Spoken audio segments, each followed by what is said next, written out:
We're on set with Kristin Booth, here on the set of Sex After Kids. Now, your character, and her name is? Bethany. Is a woman with, I've been told, loose morals. Can you tell us a little bit about her? Yeah, loose morals.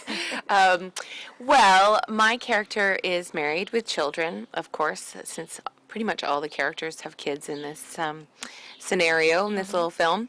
And basically, she and her husband hate each other, but they stay together for the sake of the kids. So, Bethany gets a little satisfaction on the side. So some people may call that loose morals, As far as she's concerned, it's survival. And you have kids in real life. A new mom. I did. I just had a baby, yes. Congratulations. Thank you. And how she's in the movie. She has a cameo. Yeah. Does she play your child? She does, yeah.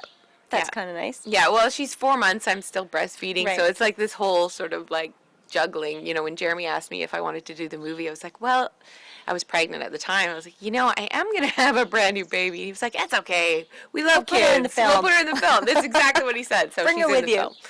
And so how does being a mom in real life, how does that affect your character, or how does it imprint into your character? I think it certainly helps influence or inform my character and the performance for sure, because you can imagine all you want, but when you actually are at the beck and call of a little being 24/7, I mean, it does change your life. It's amazing. I love being a mom, but it's it's a full-time job. So Absolutely. The whole Sex After Kids thing, that whole thing, I'm really hoping will get better.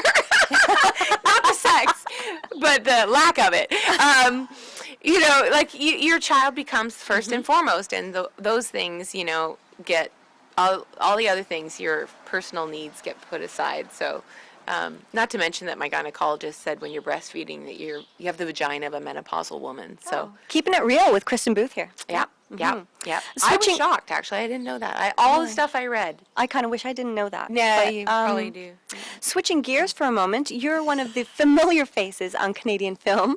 So tell us what keeps you here in Canada, and is your dream to go off to the States to big Hollywood films, or what do you feel about the future of Canadian film? That's a lot of questions. I should have done that one by one. No, don't worry. First of all, I am a huge supporter of Canadian film. I think we have such an abundance of talent in our country, and I really think that it's important for, actors, producers, directors, everybody who's been in the industry for some time to, lend a hand to those who are sort of starting out and getting their feet wet. And so often I'll do little independent films that are maybe a director's first film, feature film, or second, or whatever.